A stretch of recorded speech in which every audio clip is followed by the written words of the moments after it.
ఈ పరలోకపు జీవితాన్ని నేర్చుకోవాలా, అంటే ప్రేమ గల జీవితాన్ని నేర్చుకోవాలా. మీకు బాగా తెలుసు, మీ బోధకులు మీకు బోధించుంటారు. ఏబీసీ పత్రిక 4వ అధ్యాయము 1, 2, 3 వచనాన్ని మనం ఆలోచన చేస్తే, ఆత్మ కలిగించు ఐక్యతను కాపాడుకొనుట యందు శ్రద్ధ కలిగిన వారై ఒకరిని ఒకరు సహించి క్షమించి అంటున్నాడు. కనుక ప్రేమ ఎలా తెలుస్తుంది? ఎవరన్నా మనకి హాని చేసినని మనకు అనిపించింది అనుకో, ఎవరన్నా మాటల ద్వారా మనకి బాధ కలిగించారు అని అనిపించింది అనుకో, మనం ఏం చేయాలా? ఆ మాటలు జ్ఞాపకం రాకూడదు. నీకు బాధ కలిగే మాటలు జ్ఞాపకం రాకూడదు. నిన్ను అవమానపరిచిన మాటలు జ్ఞాపకం రాకూడదు. ఒకవేళ అవమానపరిచే బాధలు, నీకు బాధ కలిగించే బాధలను నువ్వు ధ్యానం చేసావనుకో, నీలో ఏమొస్తుంది? శారీరకమైన ఉద్రేకం వస్తుంది. శరీరం ఏం కోరుకుతుంది? హాని చేసేవాడికి హాని చేయమని చెప్తుంది. కానీ నీ మనసులో ఏముండాలి? దేవుని వాక్యం మాత్రమే ఉండాలి. ఎందుకని? చేసిన వాడిని తిరిగి హాని చేసేవనుకో, పెద్ద రివార్డ్ అలా దేవుడిచ్చే రివార్డు కోల్పోతావు. కానీ నీ మనసులో ఏముండాలా? ఆవిడ నాకు హాని చేసింది, దాన్ని ఓర్చుకొని ఆవిడ్ని క్షమించి సహించినప్పుడు నాకు ఇచ్చే దేవుడిచ్చే బహుమానం బహు గొప్పది. ఏమిటి? నేను జీవించాను. నేను ఎప్పుడు బ్రతికి ఉండాలని నేనేం నేర్చుకోవాలా? ప్రభు నాకు నేర్పించిన ఎలాగూ క్షమించాలో, ఎలాగూ సహించాలో, ఈ క్షమించే సహించే తత్వము ఈ వాక్యానికి, నువ్వు విన్న వాక్యానికి, నువ్వు చూపించే విశ్వాసానికి, ఆ పరిస్థితిలో నీకు పరీక్ష. ఎప్పుడు వస్తుంది పరీక్ష? నీ విశ్వాసానికి పరీక్ష. నేను ఒక చెంప మీద పడితే ఇంకొక చెంప చూపించినప్పుడు అప్పుడు విశ్వాసంలో నువ్వు గెలిచావు. అప్పుడు నువ్వు ఎవరిని సంతోషపరుస్తున్నావు? మనుషుల్ని కాదు, దేవుడిని సంతోషం. ఇది ఎవరి ద్వారా నేర్చుకుంటున్నాం? ప్రభు ద్వారా నేర్చుకుంటున్నాం. అపోస్తులు యేసు ప్రభు ద్వారా నేర్చుకున్నారు. సిలువలో ఆయన సిలువ వేసినప్పుడు ఆయన ఏమంటాడు? తండ్రి, మీరేం చేసినారో వీరికి తెలియదు. ఏంటి తెలియదు? ఇలా నన్ను సిలువ వేయకూడదని వీరికి తెలియదు, ఇలా నన్ను హాని చేయకూడదని వాళ్ళకి తెలియదు, ప్రేమతో జీవించాలని వాళ్ళకి తెలియదు. కనుక వాళ్ళు ఏం చేయాలా? క్షమించు. కనుక స్టెఫను రాళ్ళతో పడుతుంటే ఏమంటున్నాడు? ఎవరి దగ్గర నేర్చుకున్నాడు? యేసు ప్రభు దగ్గర నేర్చుకున్నాడు ప్రేమ జీవితాన్ని. కనుక ఆ ప్రేమ జీవితాన్ని నేర్చుకున్న జీవితాన్ని ఆయన విన్న వాక్యానికి విశ్వాసము ద్వారా క్రియ చూపిస్తూ దేవునికి చూపిస్తున్నాడు. నేను ప్రేమిస్తున్నానయ్యా. ఎలా చూపిస్తున్నాడు? రాళ్ళతో పడుతుంటే, తండ్రి మీరేమి చేస్తున్నారో మీకు తెలియదు కనుక అవి ఏం చేయాలా? క్షమించుము. ఎలా చూపిస్తున్నాడు? ప్రేమ జీవితాన్ని ఎక్కడ నేర్చుకున్నాడు? ప్రభువు వారి దగ్గర నేర్చుకున్నాడు. కనుక ఇక్కడ అదే చెప్తున్నాడు అనమాట. ఆయన క్రీస్తుని ఎందుకు పంపించాడంటే, ఆ జీవితాన్ని జీవించినకు యేసుక్రీస్తుని భూమి మీదకు పంపించి, యేసుక్రీస్తుని పంపించడం ద్వారా నీకు నాకు ఎలా ప్రేమ జీవితాన్ని జీవించాలో నేర్పించడం ద్వారా తండ్రి అయిన దేవుడు నిన్ను నన్ను నిత్యత్వానికి తీసుకుని వెళ్ళడానికి ఈ ప్రేమ జీవితాన్ని నేర్పించడం ద్వారా తన ప్రేమను వ్యక్తపరుస్తున్నాడు. ఎంత నిన్ను నన్ను ప్రేమిస్తున్నాడంటే, నువ్వు లౌకికంగా జీవిస్తే నశించిపోతావు కనుక పరలోకం పరంగా ఎలా జీవించాలంటే, పరలోకం నుంచి ఒక వ్యక్తి వచ్చి, ఎవరు? రెప్లికా ఆఫ్ గాడ్ అన్నమాట. దేవుని యొక్క స్వరూపమైన ఆ స్వరూపం వచ్చేసి మనకు చూపిస్తుందంటే ఆ స్వరూపం అంటే ఎలా జీవించాలి. కనుక మనం ఎలా నేర్చుకుంటున్నాం ప్రేమ జీవితాన్ని అంటే, దేవుని చేతనే మనం నేర్చుకుంటున్నాం. యోహాను సువార్త 3వ అధ్యాయము 16వ వచనంలో యోహాను భక్తుడు అద్భుతంగా మాట్లాడతాడు. యోహాను సువార్త 3:16. దేవుడు లోకమును, అంటే లోకములో ఉన్న ప్రతి మానవుడిని ఎంతో ప్రేమించను కనుక. ఎంత ప్రేమిస్తున్నాడు అంటే, నువ్వు నేను నరకానికి వెళ్ళకూడదు. నరకానికి వెళ్ళకూడదంటే ఏమవ్వాలా? అతను పరలోకపు జీవితాన్ని జీవించాలా, పరిశుద్ధమైన జీవితాన్ని జీవించాలా, నీతి గల జీవితాన్ని జీవించాలా, ప్రేమ గల జీవితాన్ని జీవించాలా. ఆ జీవితాన్ని జీవించాలంటే ఒక మోడల్ చూపించాలి. ఆ మోడల్ ఎవరు? సృష్టికర్త ఆది సంబూతుడైన దేవుడే. దేవునితో సమానముగా ఉండే భాగ్యాన్ని పెట్టకూడని భాగ్యాన్ని నీకోసం నా కోసం ఏం చేశాడంట? విడిచిపెట్టి భూమి మీదకి వచ్చి నిన్ను నన్ను దేనికి ఏం చేశాడంట? ఐశ్వర్యవంతులుగా, భాగ్యవంతులుగా చేశాడు. దేంట్లో భాగ్యవంతులు? విశ్వాసములోను దేవుని జీవితాన్ని జీవించే విషయంలో భాగ్యవంతులుగా richness in living the life of God. Richness దేంట్లో? Richness in living the life of God. దేవుని జీవితాన్ని జీవించే విషయంలో భాగ్యవంతులు. ఐశ్వర్యవంతులు దేంట్లో? ఆత్మీయ జీవితంలో, దేవుని జీవితంలో భూమి మీద జీవింపజేసి దేవుణ్ణి సంతోషపెట్టే విషయంలో భాగ్యవంతులు. ఆ భాగ్యవంతులుగా చేయడం కోసం యేసుక్రీస్తు భూమి మీదకి వచ్చాడు. కనుక దేవుడు ఆ జీవితాన్ని నేర్పించడం కోసం తన ఏకైక కుమారుని భూమి మీదకి పంపించి, ఇదిగో మిమ్మల్ని నేను ఎంతగా ప్రేమిస్తున్నానో చూడండి అని చెప్పడం తెలుస్తుంది. కనుక మనం జాగ్రత్తగా గమనిస్తే ప్రభువారి భూమి మీద ఉన్నప్పుడు శిష్యులకు కూడా తెలియజేయటం అనేది ఆలోచన చేద్దాం. యోహాను సువార్త 14వ అధ్యాయము 15వ వచనము 21వ వచనము. యోహాను సువార్త 14వ అధ్యాయము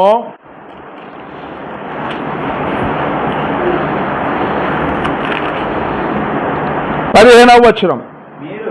మీరు నన్ను ప్రేమించిన ఎడల నా ఆజ్ఞలు గైకొందురు. అంటే యేసు ప్రభు చెప్పిన బోధను ఏ వ్యక్తి అయితే వినిన వ్యక్తి గ్రహించిన వ్యక్తి దాన్ని అవలంబించినప్పుడు దాన్ని గైకొనుట అంటాడు.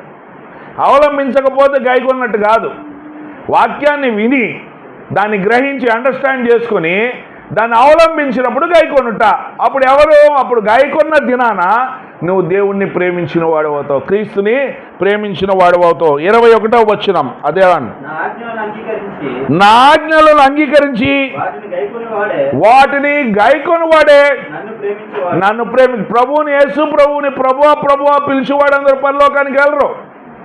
పరలోకానికి ఎవరు వెళ్తారు? తండ్రి చిత్తాన్ని నెరవేర్చేవాడు. తండ్రి చిత్తం ఏంటి?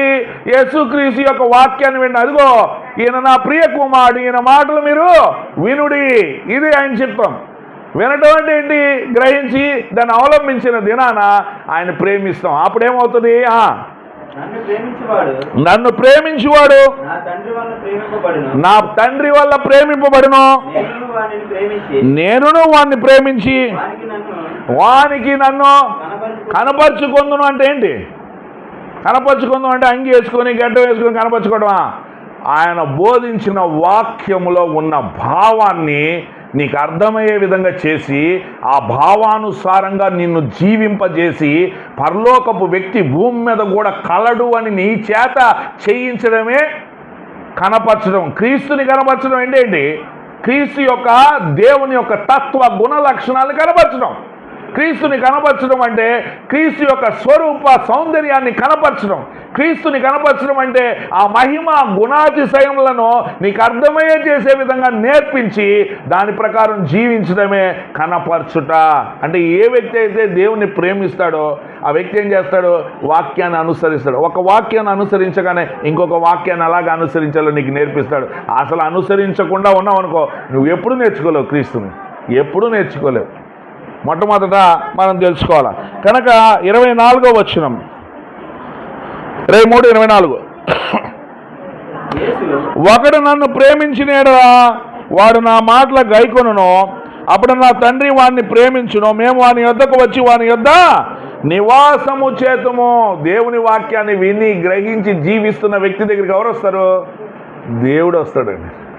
అంటే ఎందుకు వస్తాడు దేవుడు? నీ స్నేహాన్ని కోరి వస్తాడు, నీ సహవాసాన్ని కోరి వస్తాడు. ఎందుకని? నీవు ఆయనతో పాటు ఏకీభవించడం ద్వారా. అంటే రైట్ స్టాండింగ్ విత్ గాడ్. దేవా నా కోరిక కాదు, దేవా నా కుటుంబ కోరిక కాదు, దేవా నా చుట్టుపక్కల వాళ్ళ కోరిక కాదు, దేవా నేనెవ్వరిని సంతోషపరచడం లేదు, నిన్ను సంతోషపరచుటయే నా కోరిక. అన్ని దినాన నువ్వు ఎప్పుడైతే జీవించడం మొదలు పెడతావో ఆయన ఏం చేస్తాడంటే, నేనును తండ్రిని ఏకమై ఏ విధంగా ఉన్నామో నా వాక్యాన్ని విని దాన్ని అవలంబించి వారు మాతో పాటు దేవత్వంలో, దేవుని గుణ లక్షణాల్లో, దేవుని స్వరూపంలో ఏకమై ఉంటారు. This is the unity in divinity. So సంఘాన్ని యూనిటీ ఇన్ డివినిటీ అంటే ఇదే. అప్పుడేమవుద్ది? పరలోకాన్ని విడిచండ మీతో సహవాసం చేయడానికి దేవుడు, తండ్రి అయిన దేవుడు, కుమారుడైన దేవుడు మీతో ఉండటానికి వస్తాడంట. చూద్దాం, చదవండి. నన్ను ప్రేమింపని వాడు నా మాటలు గైకొనడు, మీరు వినుచున్న మాట నా మాట కాదు, నన్ను పంపినా. సో వాక్యాన్ని ఎవరైతే గాయకొనడో, వాక్యాన్ని ఎవరైతే జరిగించడో వాడు దేవుణ్ణి ప్రేమించేవాడు కాడు. కనుక మనం జాగ్రత్తగా ఆలోచన చేస్తే మనకి ఎవరు నేర్పిస్తున్నారు? మనకి దేవుని కుమారుడు వచ్చి మనకి నేర్పించడం, దేవుని ప్రేమ మన మీద వ్యక్తపరచడం. 1 యోహాను పత్రిక 5వ అధ్యాయము 1-3 వచనం. 1 యోహాను పత్రిక 5వ అధ్యాయము 1-3 వచనం. యేసే క్రీస్తై ఉన్నాడని నమ్ము ప్రతివాడును దేవుని మూలముగా పుట్టి ఉన్నాడు. పుట్టించిన వాణ్ణి ప్రేమించు ప్రతివాడు ఆయన మూలంగా పుట్టిన మిగతా వాళ్ళందరినీ ప్రేమించునా? మనం దేవుణ్ణి ప్రేమించు. ఆయన ఆజ్ఞలను నెరవేర్చువారు మైతిమా. దేవుని పిల్లలను ప్రేమించుచున్నామని దాని వల్లనే ఎరుగుదాము. మనం ఆయన ఆజ్ఞలు గైకొనిటే దేవుణ్ణి ప్రేమించుట. దేవుణ్ణి ప్రేమించుట అంటే ఏంటి? ఆయన ఆజ్ఞలను గైకొనిటే దేవుణ్ణి ప్రేమించుట. కనుక ఇప్పుడు మనం ఏం నేర్చుకున్నాం? దేవుణ్ణి ప్రేమించుటంటే దేవుని ఆజ్ఞలను లోబడుట. దేవుని చేతే మనం దేవుని ప్రేమ నేర్చుకున్నాం. కనుక మనకు వచ్చి ఎవరు నేర్పించారు? దేవుని కుమారుడు వచ్చి ఎలా ప్రేమించారో నేర్పించాడు. అసలు దేవుణ్ణి ఎవరు ప్రేమిస్తారు? దేవుణ్ణి ఎవరు ప్రేమిస్తారు? యాకోబు పత్రిక 2వ అధ్యాయము 5వ వచనం. యాకోబు పత్రిక 2వ అధ్యాయము 5వ వచనం. నా ప్రియ సహోదరులారా ఆలకించుడి. చూడండి, లిజన్ అంటే ఎంత గట్టిగా చెప్తున్నాడు. హియర్ వేరు, లిజన్ వేరు. అంటే టెంటేటివ్గా వినాలా. నా ప్రియ సహోదరులారా లిజన్, ఆలకించుడి. ఈ లోక విషయంలో అంటే ధనములో, ఆస్తులలో దరిద్రులైన వారిని విశ్వాసమందు భాగ్యవంతులుగాను తన్ను ప్రేమించు వారికి తాను వాగ్దానం చేసిన రాజ్యమునకు వారసులుగాను ఉండుటకు దేవుడు ఏర్పరచుకోలేదా? కనుక ఎవరంటే విశ్వాసమందు భాగ్యవంతులు. అసలు విశ్వాసమందు భాగ్యవంతులు ఎవరు? దేవుడు చెప్పిన ప్రతి వాక్యాన్ని ప్రకారం జీవించేవాడే విశ్వాసమందు భాగ్యవంతుడు. దేవుడు ఏం చెప్తున్నాడు చేయటమే. ఆ దేవుడు చెప్పిన ప్రతి మాటను విని గ్రహించి మనం జాగ్రత్తగా అర్థం చేసుకుంటే యోహాను సువార్త 17వ అధ్యాయంలో ప్రభువారు ప్రార్థన చేస్తారు సంఘం గురించి. ప్రార్థన చేస్తున్నప్పుడు 17వ అధ్యాయము 5, 6, 7 వచనాన్ని మనం ఆలోచన చేస్తే అక్కడ ప్రభువారు తండ్రికి చెప్తాడు, నీవు నాకు ఇచ్చిన వారిని నా యొద్దన్నారు. వారికి ఏమి ఇచ్చాను? నీవు ఇచ్చిన మాటలు వారికి ఇచ్చాను. ఆ ఇచ్చిన మాటలు వారు ఏం చేశారు? ఆ మాటలు వారు అంగీకరించారు. ఆ మాటలు వారు గ్రహించారు. మీరు జాగ్రత్తగా చదవాలి 2 వచనాల్ని. యోహాను సువార్త 17, 6, 7. వారు నీ వాక్యాన్ని గైకొని ఉన్నారు. నీవు నాకు అనుగ్రహించిన మాటలు వారికి ఇచ్చినాను. వారు మాటలు అంగీకరించి చాలు. ఏమిచ్చాడు మాటలు? యేసు ప్రభు వచ్చి హి హాజ్ అకాంప్లిష్డ్ హిస్ వర్క్ అంటాడు. అంటే ఏంటి? నువ్వు నాకు ఏ పని ఇచ్చావో ఆ పని కంప్లీట్. ఏం పని అసలు ఇచ్చింది అంటే బాప్తిజం తీసుకున్న వారికి దేవుని స్వరూపంలో మారే వాక్యము, పరలోక సంబంధాలుగా జీవించే వాక్యాన్ని ఇచ్చాడు. ఆయన ఇచ్చిన వర్క్ అది. That is his work. కనుక ఇక్కడ ఏమంటున్నాడు? ఆ వాక్యాన్ని నీవు ఇచ్చిన మాటలు వారికి ఇచ్చాను తండ్రి. ఆ మాటలు వారు అంగీకరించారు తండ్రి. ఆ మాటలు వారు గైకొన్నారు తండ్రి. వారు నీ వారై ఉన్నారు తండ్రి. They are your people my lord, they are your children my father. అంటే ఏంటి? దేవుని మాటలను ఏ వ్యక్తి అయితే విని, ఏ వ్యక్తి అయితే అంగీకరించి, ఏ వ్యక్తి అయితే అవలంబిస్తాడో వారు దేవుని సంబంధి. అర్థమవుతుందా? ఆ వ్యక్తి దేవుణ్ణి ప్రేమించేవాడు. అందుకని యోహాను 17, 14లో తండ్రి వారికి నీ వాక్యాన్ని ఇచ్చాను. ఎందుకు ఇచ్చాడు వాక్యం? తీసుకొని జోలో పెట్టుకోవడానికా? లేకపోతే వాక్యం వినేసి వదిలేసి నా ఇష్టం వచ్చినట్టు లోకంలో తిరగడానికా? వాక్యం ఎందుకు ఇచ్చాడు? 20, 21 వచనంలో నేను నీ యందును నీవు నా యందును ఉన్నలాగున నీ వాక్యమును వినువారు మనలో ఏకమై ఉండాలని వారికి నీ వాక్యాన్ని ఇచ్చాను, వారి ద్వారా నా మహిమను చూడగోరుచున్నాను. ఏం చూస్తాడు? నా స్వరూపాన్ని చూడాలనుకుంటున్నాను. సో దేవుడు యేసుక్రీస్తుని భూమి మీదకు పంపించి అద్భుతమైన క్రీస్తు సంఘాన్ని స్థాపించి ఆ సంఘములో చేర్చబడిన వ్యక్తికి అద్భుతమైన మహిమ వాక్యాన్ని ఇచ్చిన తర్వాత ఆ వాక్యాన్ని విని ఆ వాక్యాన్ని గ్రహించి ఆ వాక్యాన్ని అవలంబిస్తున్నప్పుడు ఆ వ్యక్తిలో ఏమొస్తుందండి? మహిమ స్వరూపాన్ని చూడాలని తండ్రి కుమారుడు ఆశపడుతున్నాడు. నీతి స్వరూపుడగు తండ్రి, మహిమ స్వరూపుడగు తండ్రి. ఆ 17వ అధ్యాయాన్ని జాగ్రత్తగా ఆలోచన చేస్తే మీకు అర్థం అవుద్ది. సత్యస్వరూపుడగు తండ్రి, ఎన్ని అద్భుతమైన పదాలండి. కానీ ఈ దినం మనం ఎలాగున్నాము అనేది ఒకసారి ఆలోచించాలి. ఎక్కడైనా గైకొనటం అనేది మన జీవితంలో కనపడుతుందా? గైకొనకపోతే అసలు నువ్వు దేవుణ్ణి ప్రేమించడం. దేవుణ్ణి ప్రేమించని వాడు విశ్వాసమందు దరిద్రుడండి. దేవుణ్ణి ప్రేమించిన వాడు, దేవుని వాక్యాన్ని విని దేవుని వాక్యాన్ని అంగీకరించకుండా దేవుని వాక్యాన్ని అవలంబించిన వాడు విశ్వాసం ముందు దరిద్రుడండి. విశ్వాసం ముందు దరిద్రుడికి పరలోక రాజ్యాన్ని ఇవ్వడండి దేవుడు. పరలోక రాజ్యాన్ని ఇవ్వడు. కనుక ఎవరు దేవుణ్ణి ప్రేమిస్తారంటే విశ్వాసం మందు భాగ్యవంతులైన వారు, వాక్యానికి విధేయులైన. అందుకని రోమాపత్రిక 1వ అధ్యాయం 6-7 వచనం అంటాడు. ఏమంటాడు? ఒబీడియన్స్ టు ద ఫెయిత్ అంటాడు. ఒబీడియన్స్ టు ద ఫెయిత్ అంటే విశ్వాస వాక్యానికి విధేయులగునట్లు. విశ్వాస వాక్యాన్ని వినినప్పుడు, గ్రహించినప్పుడు దానికి విధేయులై ఆ వాక్యాన్ని జరిగించుటకు ఒబీడియన్స్ టు ద ఫెయిత్ అంటే అది obedience to the word of Christ అనమాట. విశ్వాసము విశ్వాస వాక్యానికి విధేయులగునట్లు అనే విషయాన్ని మనం ఆలోచన చేయాలి. కనుక ఇక్కడ మనం జాగ్రత్తగా చూస్తే ఎవరంటే ఆ విశ్వాసమందు భాగ్యవంతులైన వారికి, తను ప్రేమించు వారికి తాను వాగ్దానం చేసిన రాజ్యమునకు వారసులకు ఉండుటకు దేవుడు ఏర్పరచుకొనలేదా? అందుకనే 1 కొరింథీ పత్రిక 8వ అధ్యాయము 3వ వచనం, ఒకడు దేవుణ్ణి ప్రేమించిన ఎడల అతడు దేవునికి ఎరుకైన వాడు. ఇప్పుడు దేవుని ప్రేమించేవాడు ఎవరో మీకు అర్థమైపోతుంది మైండ్లో. కనుక దేవుడికి ఎరుకైన వాడే అంట. ఇందాక సహోదరులు చెప్పారు, వారు మన సంబంధులు కారు, వారు మన సంబంధులు అయితే మనతో పాటు నిలిచి ఉంటారు. వారు మన సంబంధులు కారు కనుక వారు వెళ్ళిపోయారు. వాక్యంలో నిలిచిలేరు. సంఘంలోంచి ఎవరు వెళ్తారో? 2 మైండ్స్ అండి. Fight between 2 minds. One is spiritual mind, one is carnal mind. ఒకటి ఆత్మీయ మనసు, వాటి శారీరక మనసు. శారీరక మనసు కలిగిన వాడు సంఘంలో నిలవలేడు. సంఘం అనేది ఆత్మీయ రాజ్యము. ఆత్మీయ ప్రజలు మాత్రమే సంఘంలో ఉంటారు. సో శారీరకమైన మనసు కలిగిన వాడికి ఆత్మీయ మనసులతో విద్యోడు 2 కలిసి ఉండలేవు. 2 వెవ్వేరుగా ఉంటాయి. గలతీ పత్రిక మీరు చదువుకుంటే.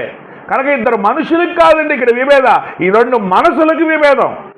కనుక శారీరక మనసు ఆత్మీయ విషయాల్ని ఒప్పుకోదు, లోపడదు అసలు. సో శారీరక మనసు అసలు దేవుణ్ణి ప్రేమించలేదు. శారీరక మనసు దేవుని ధర్మాన్ని జరిగించదు. శారీరక మనసు దేవునికి శత్రువు. రోమా 8:1-16 చదువుకుంటే మీకు అర్థమైపోద్ది. కనుక శారీరక మనసు కలిగిన వాడు సంఘంలో ఉండలేడు. వాడు అన్ని కారణాలు చెప్తూ ఉంటాడు. అన్ని శారీరకంగా జీవించడమే. కోపం, గర్వం, ఈర్ష, ద్వేషం, అసూయ, విమర్శలతో నిండిపోయిన వాడు. వాడికి దేవుడు తెలియదండి. వాడికి దేవుడు తెలుసు అని భ్రమలో ఉంటాడు. కానీ వాడి క్రియల వల్ల దేవుణ్ణి ఎరగనట్టున్నాడు అంటాడు. తీతు పత్రిక 1వ అధ్యాయం 16వ వచనంలో రాయబడి ఉన్నది. వాడి క్రియల వల్ల దేవుణ్ణి ఎరగనట్టున్నాడు. కారణం ఏంటంటే లౌకికమైన క్రియలు కలిగిన వాడు, అంటే లోకంలో ఉన్న ధర్మాన్ని కలిగిన వాడు, శరీరం యొక్క మనసు యొక్క కోరికలు తీర్చుకునేవాడు. వాడు సంఘంలో ఉండలేడు. నన్ను తిట్టారా? ఉండడు. నన్ను అన్నారా? ఉండడు. నాకు గౌరవం లేదా? ఉండడు. వాళ్ళ దేవుని వాక్యం ఎక్కడుంది? అలాంటి వాడు నువ్వు ఎంత తీసుకొచ్చి కూర్చోబెట్టిన వాడు ఉండలేదు. కనుక వాడు ఎక్కడికి వెళ్ళిపోతున్నాడు? ఇందాక సహోదరులు చెప్పినప్పుడు లోకంలోకి వెళ్ళిపోతాడు. లోకంలోకి వెళ్ళిపోయేవాడు ఎక్కడికి వెళ్ళిపోతాడు? ఎందుకంటే లౌకికంగా జీవించడం వాడికి ఇష్టం. వాడు ఇమ్మడలేడు ఆత్మీయ రాజ్యంలో. ఇది అద్భుతమైన రాజ్యం. ఇది అర్థం అవ్వాలా. కనుక ఇక్కడ మనం జాగ్రత్తగా ఆలోచన చేద్దాం. సామెతల గ్రంథం 8వ అధ్యాయము 17వ వచనం 35వ వచనం. సామెతల గ్రంథం 8వ అధ్యాయం 17వ వచనం 35వ వచనం. నన్ను ప్రేమించు వారిని నేను ప్రేమించుచున్నాను, నన్ను జాగ్రత్తగా వెతుకువారు నన్ను కనుగొంటారు. ప్రేమించేవారు ఏం కనుగొంటారు? దైవికమైన జీవితాన్ని కనుగొంటాడు. ప్రేమించేవాడు ఏం చేస్తాడు? ఆసక్తి ఉంటుంది. ప్రేమించేవాడు ఎవరో విశ్వాసి, ప్రేమించేవాడు ఎవడో భక్తిపరుడు. వాడి వాక్యాన్ని వెతుకుతూ ఉంటాడు, దేవుణ్ణి వెతుకుతూ ఉంటాడు, దైవికమైన జీవితాన్ని వెతుకుతూ ఉంటాడు, తన లోపాలని కనుగొంటూ ఉంటాడు, తన లోపాలన్నీ దేవుడి దగ్గర ఒప్పుకుంటూ ఉంటాడు, తను తాను సరి చేసుకుంటూ ఉంటాడు, తన ప్రవర్తనను కనిపెట్టుకుంటూ ఉంటాడు. వాడికి ఇంకేం తెలియజేస్తాడు దేవుడు? ఇంకా తన స్వరూపాన్ని గురించి, తన గుణలక్షణాల గురించి తను కనపరుస్తూ ఉంటాడంట. నన్ను కనుగొనవాడు జీవాన్ని కనుగొంటాడు. ఆ కనుగొని జీవించే వ్యక్తి మీద యెహోవా కటాక్షమో ఉంటుంది. కనుగొనేవాడు ఎవడు? దేవుని ప్రేమించేవాడే కనుగొంటాడు. దైవికమైన జీవితాన్ని ఎవరు జీవిస్తాడు? కనుగొనవాడే జీవిస్తాడు. వాడికి దేవుడు తానెవరో చూపిస్తూ ఉంటాడు. కనుక మనం జాగ్రత్తగా ఆలోచన చేద్దాం. కనుక ఇక్కడ మనం జాగ్రత్తగా చూస్తే మలాకీ గ్రంథం దేవుడు ఏం కోరుకుంటున్నాడు, ప్రేమించేవారు ఏం చేయాలని దేవుడు కోరుకుంటున్నాడు అనేది మనం చూద్దాం. మలాకీ గ్రంథము 1వ అధ్యాయాన్ని ఆలోచన చేద్దాం. ఓ అద్భుతమైన విషయాన్ని ఆలోచన చేద్దాం. మలాకీ గ్రంథాన్ని మనం ఆలోచన చేస్తే మలాకీ గ్రంథంలో దేవుడు మాట్లాడతాడు, ఇజ్రాయెల్ ప్రజలతో మాట్లాడతాడు. ఏమని మాట్లాడతాడు? నేను మిమ్మల్ని ప్రేమించాను అంటాడు ఇజ్రాయెల్ ప్రజలకి. అయ్యా, ఏ విషయంలో మమ్మల్ని ప్రేమించావు? నీ ప్రేమను మేము ఎలా తెలుసుకోవాలి అంటే దేవుడు అంటాడు, నేను యాకోబుని ప్రేమించి తిని ఏసావును ద్వేషించి తిని. అసలు ఏసావుని ద్వేషించడానికి గల కారణం ఏంటి? ఎందుకు యాకోబునే ప్రేమించాడు అనే విషయాన్ని మనం ఆలోచన చేయాలి. అందుకని మలాకీ గ్రంథం 1వ అధ్యాయము 4వ వచనంలో 4వ వచనం ఆఖరి వచనం, లోకులు వారి దేశము భక్తిహీనుల ప్రదేశమనియు వారు యెహోవా నిత్య కోపాగ్నికి పాత్రులనియు పేరు పెట్టుదురు. లోకులు అంటే లోకంలో ఉన్నవారు కదా, లోకంలో ఉన్నవారు ఏసావు సంతతిని దేవుడు నాశనం చేస్తూ ఉంటే లోకంలో ఉన్నవారు సాక్ష్యం పలుకుతారంట. వీళ్ళెవరు అంటే వీళ్ళు భక్తిహీనులు, అంటే దేవుణ్ణి ప్రేమించని వారు. కనుక దేవుడు నిత్యాగ్ని దండన అనేది వాళ్ళ మీద కురిపిస్తున్నాడని ఎవరు మాట్లాడుతున్నారు? లోకులే మాట్లాడుతున్నాడు. అసలు దేవుడు నన్ను ఎందుకు ప్రేమించాలి, అసలు నేను ఎవరిని అనే విషయాన్ని మలాకీ గ్రంథంలో అద్భుతంగా మాట్లాడతాడు. మలాకీ గ్రంథం 1వ అధ్యాయం 6వ వచనాన్ని ఆలోచన చేద్దాం. కుమారుడు తన తండ్రిని కనపరచును కదా, దాసుడు తన యజమానుని కనపరచును కదా. నా నామమును నిర్లక్ష్య పెట్టి యాజకులారా, నాకు రావాల్సిన ఘనత ఏమాయను? నేను యజమాని అయితే నాకు భయపడేవాడు ఎక్కడ?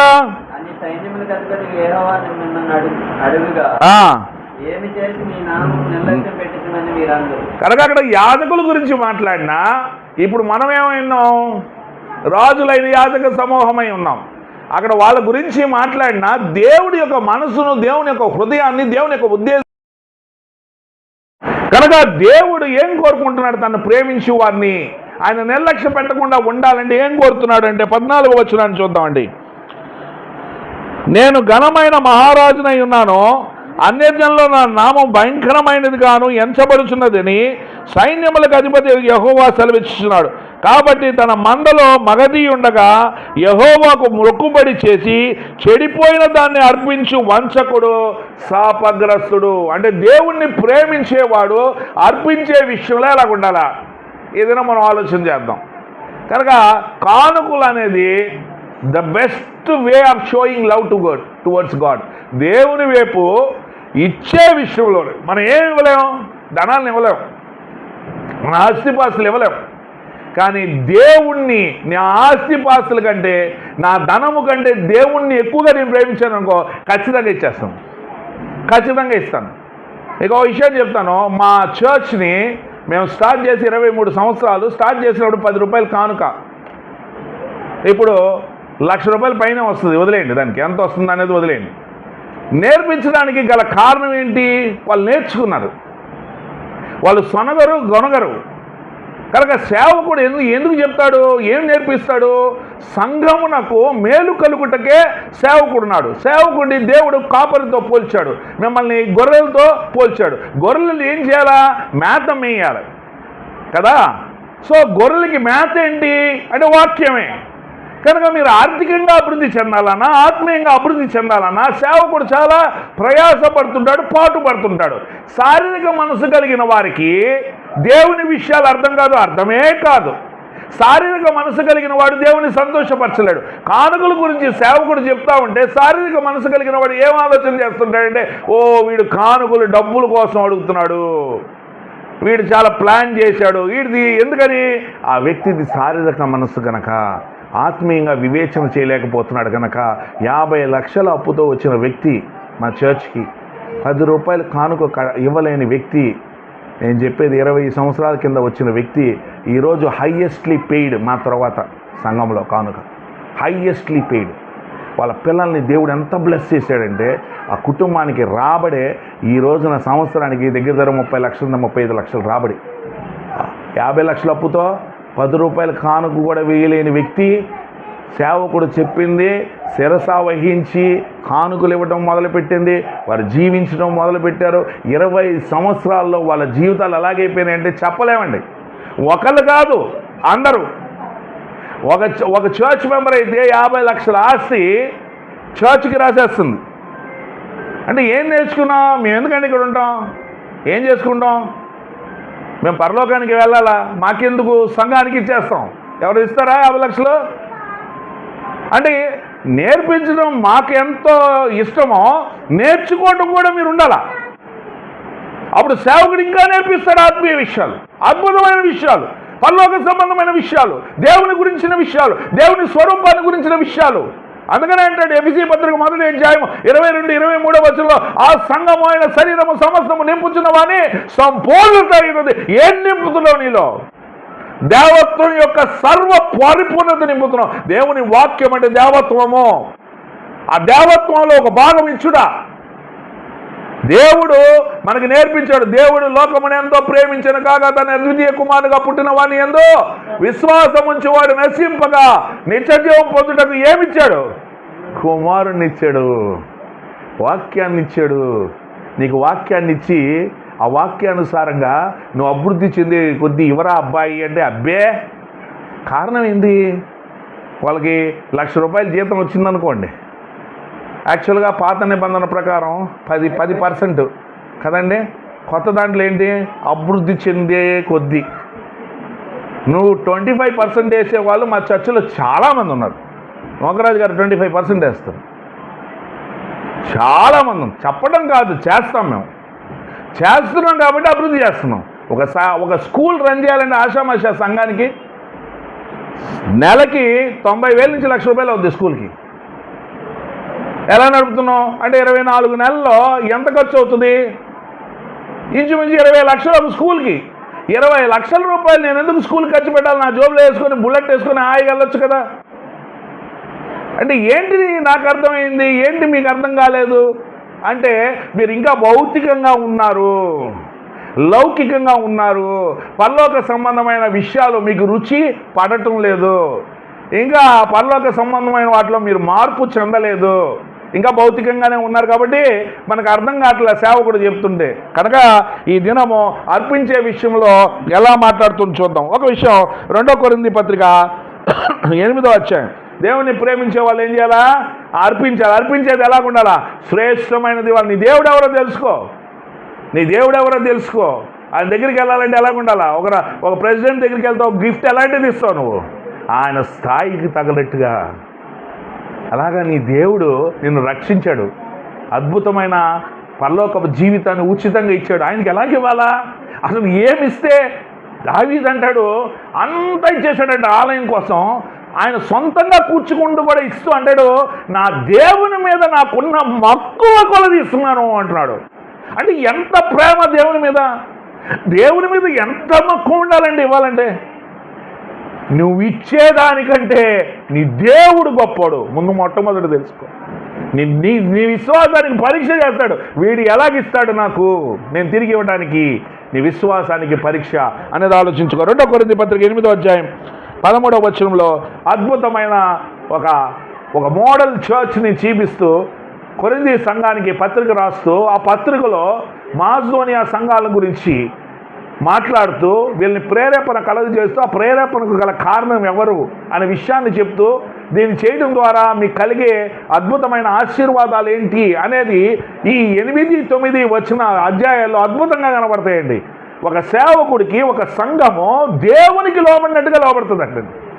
ఒక సంఘము ఒక సేవకునికి దేవుడికి లోబడినట్టుగా లోబడి కానుకలు ఇచ్చారండి. ఇంత చేస్తారని మేము అనుకోలేదు అంటున్నాడు పౌలు గారి మాట. ఇంత చేస్తారని మేము అనుకోలేదు. ఇంత అద్భుతమైన సంఘం, ఇంత అర్థం చేసుకున్న సంఘం. పోనీ ఆ సంఘమైన గొప్ప ఆస్తిదా అంటే నిరుపేదలంట. కానీ వీళ్ళు ఎవరు? విశ్వాసమందు భాగ్యవంతులు.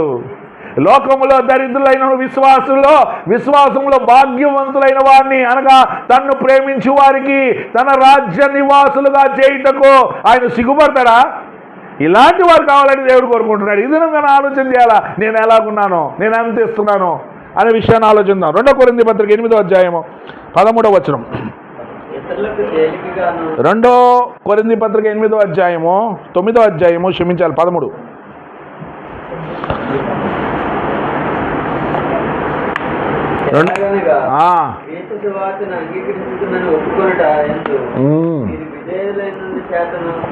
ఎందుకంటున్నాడు? ఎలాగనగా క్రీస్తు సువార్తను అంగీకరింతుము. సువార్త అంటే ఏంటి? మంచివారు. కానుకలు కూడా సువార్తలు ఒక వాక్యం కనుక కానుకలు ఇవ్వండి, పరిశుద్ధుల అక్కర్ల కొరకు ఇవ్వండి, ఇది దేవునికి కృతజ్ఞతలు చెల్లించే విధంగా మీ ప్రేమను వ్యక్తపరచండి, మీ ఆసక్తిని చూడాలి, మీ ప్రేమను చూడాలి అన్నప్పుడు మీరు ఇంత ఇచ్చారంటే ఇవ్వడానికి గల కారణం ఏంటి? క్రీస్తు సువార్తను అంగీకరింతుము అని ఒప్పుకొనట ద్వారా వాక్యాన్ని మేము అంగీకరిస్తున్నాం. కానుకలు మేము ఇస్తామని ఒప్పుకున్నాం కనుక ఇస్తున్నాం. ఎలాగిస్తామంట? అనిచి కుదిరించి దిగజారినట్టు దేవుడు మనకి ఇస్తాడనే విశ్వాసంతో ఇస్తామంట. కనుక ఇక్కడ ఏమంటున్నాడు? ఎలాగనగా క్రీస్తు సువార్తను అంగీకరించమని ఒప్పుకొనుట యందు మీరు విధేయులైనందు చేత వారి విషయమును అందరి విషయమును ఇంత ఔదార్యముగా ధర్మము చేసినందు చేతను ఈ పరిచర్య మూలముగా మీ యోగ్యత కనబడినందున వారు దేవుణ్ణి మహిమపరుచు. ఈ పరిచర్య మూలంగా ఏంటి పరిచర్య? పరిశుద్ధుల అక్కర్ల కొరకు చందా పోగు చేయడానే పరిచర్య. పరిచర్య అనగానే సువార్తను చెప్పడం పరిచర్య, ఇక్కడున్నాయి క్లీన్ చేయడం పరిచర్య, ఇదే అనుకుంటున్నాం. కానీ పరిశుద్ధుల అక్కర్ల కొరకు కదా, పేదవారైన ఆత్మీయుల కొరకు ధనం ఇవ్వటం అనేది పరిచర్య, గొప్ప పరిచర్య. అది సువాసనమైన యాగంగా ఉంటుందంట దేవునికి అనేది ఎంతమందికి అర్థమవుతుంది అనేది మీరు ఆలోచించాలి. కనుక ఇక్కడ చూద్దాం 2 కొరింథీ పత్రిక, అదే చదవండి. ఈ పరిచర్య మూలంగా మీ యోగ్యత కనబడినందున వారు దేవుణ్ణి మహిమపరుస్తున్నారు. 2 కొరింథీ పత్రిక 8వ అధ్యాయము 16వ వచనం. మీ విషయమై నాకు కలిగిన ఏ ఆసక్తి? ఈ కానుకలను సంఘం ఎలా ఇవ్వాలో వాళ్ళకి నేర్పించాలి. ఈ చందా పోగు చేసే విషయంలో ఈ ఆసక్తిని మీ విషయమై, ఓ కొరింథీ సంఘమా, మీ విషయమై నాకు కలిగిన ఈ ఆసక్తిని, ఎవరికి? పౌలు గారికి కలిగిన ఈ ఆసక్తిని తీతు హృదయంలో పుట్టించిన దేవునికి. ఎందుకు పుట్టించింది? ఎవరు? కానుకలు ఇవ్వాలని, ఆస్తులు ఇవ్వాలని, చరస్థిర ఆస్తులు ఇవ్వాలని, పరిచర్య ధర్మం జరగాలని, సర్వ సృష్టి కలిగి సువార్త ప్రకటన చేయాలని ఎవరు పుట్టిస్తున్నారు? ఇది ఎవరిలో పుట్టిస్తాడు? ఎవరు చేస్తాడు? పుట్టించేవాడు దేవుడు. పుట్టించిన దాన్ని జరిగించేవాడు, విశ్వాసమందు భాగ్యవంతుడైన వాడు, వాడు దేవుడిని ప్రేమించేవాడు. నా ఆస్తి కంటే నా దేవుడు గొప్పవాడు, నా ఆస్తి కంటే నా దేవుడిచ్చే బహుమానం గొప్పది. నా ఆస్తి కోల్పోయినా నేను నిత్య జీవాన్ని కోల్పోకూడదు అని గ్రహించువాడు దేవుణ్ణి ప్రేమించేవాడు. ఏదైనా కోల్పోవచ్చు, దేవుని కోల్పోకూడదు. దేవుని కోల్పోకూడదు. దేవుడు మెచ్చిన వాడే గొప్పవాడు. అందుకనే అంటున్నాడు 2 కొరింథీ పత్రిక 8వ అధ్యాయం 6వ వచనం. కావున తీతు ఈ కృపను ఈ కృపను ఎలాగో పూర్వం మొదలు పెట్టానో అలాగున దానిని మీలో సంపూర్ణము చేయమని వేడుకుడు. పూర్వం ఎక్కడ మొదలు పెట్టాడు? మాసిదోనియా సంఘంలో మొదలు పెట్టాడు. మాసిదోనియా సంఘంలో మొదలుపెట్టిన వ్యక్తి కొరింథీ సంఘంలో కూడా దాన్ని జరిగించాలి. పూర్వము కదా కీతు ఈ కృపను ఎలాగ పూర్వం మొదలు పెట్టానో మాసిదోనియా సంఘంలో, అలాగ దాన్ని మీలో అనగా కొరింథీ సంఘంలో సంపూర్ణము చేయమని మేము అతని వేడుకొంటిమి. సో మాసిదోనియా సంఘానికి కృప అండి, కృప. కానుక ఇవ్వటం ఒక వరం తెలుసా మీకు? కృప యొక్క పరిమాణము చెప్పున, విశ్వాసం యొక్క పరిమాణం చెప్పున, దేవుని యొక్క వరము యొక్క పరిమాణం చెప్పున ఒక్కొక్క వ్యక్తికి దేవుళ్ళు పెరిగే కొద్ది ఇస్తుంటాడు. కానుకలు ఇవ్వటం అంటే వరం అండి, గిఫ్ట్. కనుక గిఫ్ట్ ఎవరికి ఉంటుంది? ఎవడైతే దేవుణ్ణి ప్రేమిస్తాడో వాడికి ఇస్తాడు గిఫ్ట్. ఎవడైతే దేవుని సంఘానికి ఉపయోగపడతాడో వాడికి ఇస్తాడు గిఫ్ట్. పనికిరాని వాడికి ఎందుకు ఇస్తాడు? కానుకలు ఇవ్వని వాడికి ఎందుకు ఇస్తాడు? సంఘాని కోసం సహాయం చేయని వాడికి ఎందుకు ఇస్తాడు? పరలోక రాజ్యాన్ని పొందుకుంటాను కానుకలు ఇవ్వడం ద్వారా అని అర్థం కాని వాడికి ఎందుకు ఇస్తాడు ఈ కృప? కాబట్టి ఏంటి మనకు అర్థమవుతుంది? ఇంకా పసిపిల్లలాగే ఉంటున్నాం మనం, ఇంకా కానుకల గురించి చెప్పాల్సి వస్తుంది. అంటే ఎంత శారీరకంగా మనం జీవిస్తున్నాం, ఆత్మీయ జీవితంలో ఉంటూ ఆత్మీయ లోకంలో జనులకు ప్రవర్తించాలో తెలియలేని పరిస్థితిలో ఉందంటే సంఘము ఇంకా క్రీస్తునందు పసిపిల్లలే అనే విషయాన్ని అర్థమవుతుంది. కనుక 2 కొరింథీ పత్రిక 8వ అధ్యాయము 1 నుంచి 5వ వచనాన్ని చదువుదాం. సహోదరులారా, ఎవరికి రాస్తున్నాడు? కొరింథీ సంఘానికి రాస్తున్నాడు. ఎవరిని చూపిస్తున్నాడు? మాసిదోనియా సంఘాన్ని చూపిస్తున్నాడు. ఏమని చూపిస్తున్నాడు? వారు పేదవారిని చూపిస్తున్నాడు. ఏ విషయాన్ని గురించి చెప్తున్నాడు? వారు ఇచ్చే కానుకల గురించి చెప్తున్నాడు. వాళ్ళ విధేయత ఎలాగుందంట?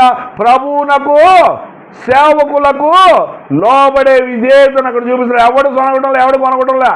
సేవడు కూడా అడిగేస్తాడు, సేవడు తినేసి సేవడికి బంగ్లాలు కట్టేస్తాడని ఎవరు అనుకోవట్లా. అంతకంటే దౌర్భాగ్యం ఇంకోటి లేదు. కనుక ఇక్కడ ఏం చూద్దామండి, చూడండి. సంఘమునకు దేవుని కృపను గురించి, దేవుని కృప అంట, కృప యొక్క పరిమాణం, వరం యొక్క పరిమాణం ఇచ్చే విషయంలో మాసిదోనియా సంఘము పేదదైనను వారికి ఎంత ఇచ్చారంటే full obedience to the God, full obedience అండి. దేవా నువ్వు ఏం చెప్తే అది ఇస్తాం. మా ఈరోజు కూడికి 50 రూపాయలు ఇస్తాం. నేను అంతగా ప్రేమిస్తున్నామయ్యా. మా క్రియ ద్వారా, మా క్రియ మా ప్రేమకు గుర్తు.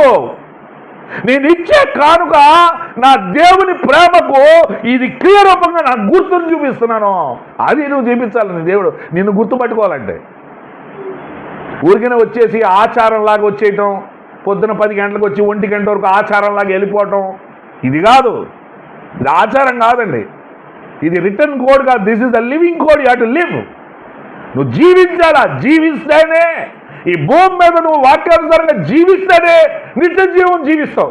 నువ్వు భూమి మీద జీవించలేదనుకో నిత్య జీవాన్ని పొందుకోలేవు. అందుకని బోర్డు పెట్టాం, క్రీస్తు సంఘం, కూర్చున్నాం, టికెట్ గ్యారెంటీ అనుకుంటున్నారా? నో, చాలా అపోహలో ఉన్నారు మీరు. చూద్దామండి. ఎలాగనగా వారు బహు శ్రమల వల్ల పరీక్షింపబడ, శ్రమల్లో దేవుడు పరీక్షించాడంటే విశ్వాసాన్ని పరీక్షించాడు. ఈ శ్రమల్లో, ఈ కష్టాల్లో, ఈ బాధల్లో, వాళ్ళ యొక్క దరిద్రంలో పరిశుద్ధులకి చందా పోగు చేయాలని తీతూ చెప్పినప్పుడు దేవుడు వాళ్ళ విశ్వాసాన్ని పరీక్షిస్తున్నాడు. వాళ్ళు నిజంగా నన్ను ప్రేమిస్తారా? ప్రేమిస్తే ఏం చేయాలా? వాళ్ళ శ్రమల్లో, వాళ్ళ దారిద్ర్యంలో వాళ్ళు తీసుకొచ్చి వారు ఇచ్చే కానుక, తండ్రి మా ప్రేమకు గుర్తు. నీ ప్రేమకు గుర్తేంటి? నీ శ్రమల్లో, నీ కష్టాల్లో, నీ బాధల్లో, వీటన్నిటికంటే నువ్వు ఇచ్చే బహుమానం గొప్పది. నీది ఇచ్చే ధనము కంటే నీ బహుమానం గొప్పది.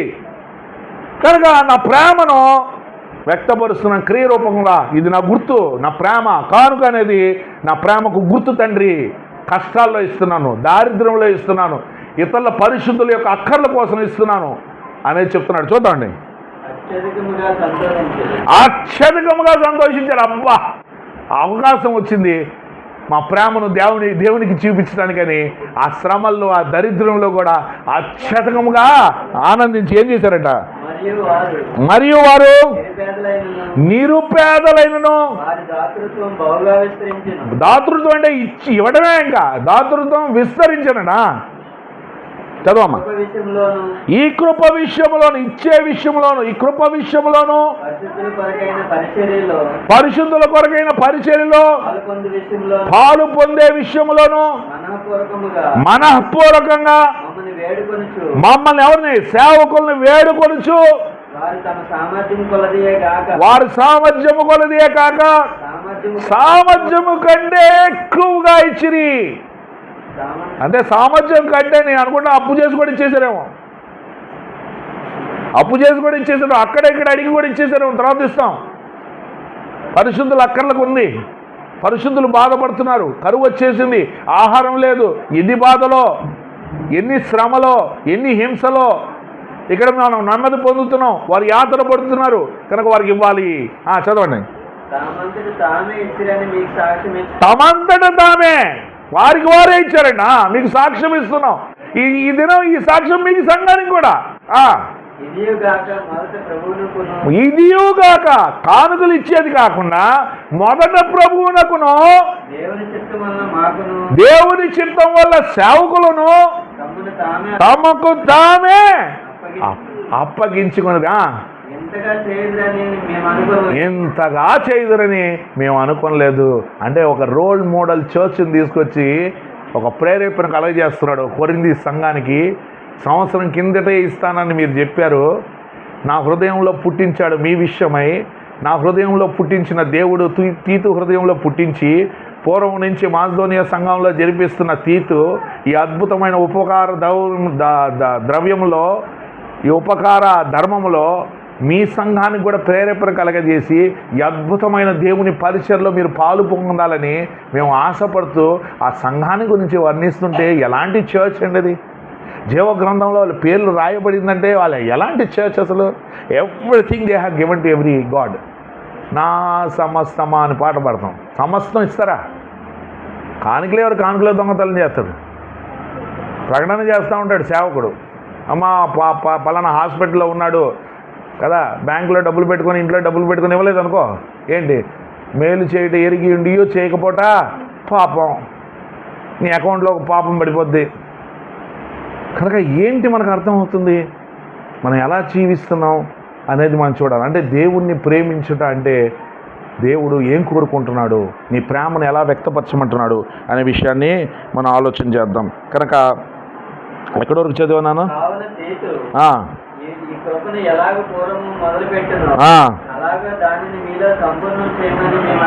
వేడుకొంటిమి. మీరు ప్రతి విషయములోనూ విశ్వాసమందును ఉపదేశమందును జ్ఞానమందును సమస్త జాగ్రత్త ఎందును మీకు మా ఎళ్ళున్న ప్రేమ ఎందును ఎలాగా క్రీస్తుకు కలిగిన సంపూర్ణమైన సంపూర్ణతలో అభివృద్ధి పొందుతున్నారో అలాగే మీరు ఈ కృప అంటే ఏంటి, ఇచ్చే విషయంలో అభివృద్ధి పొందవల్లని చూచుకొనుడి.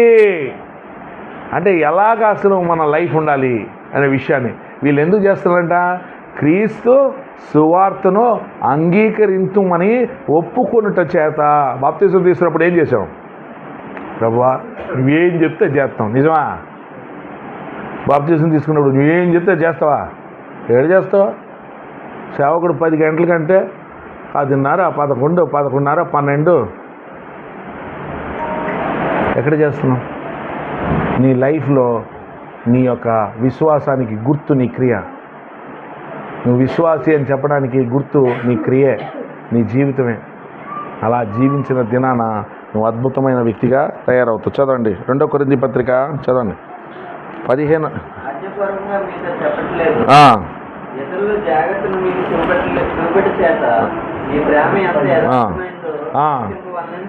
ఈ ప్రేమ ఎంత యథార్థమైందో పరీక్షించవాలని చెబుతున్నాను కదండి. 2 కొరింథీ పత్రిక 9వ అధ్యాయము 7వ వచనం నుంచి 7వ వచనం నుంచి చదవండి.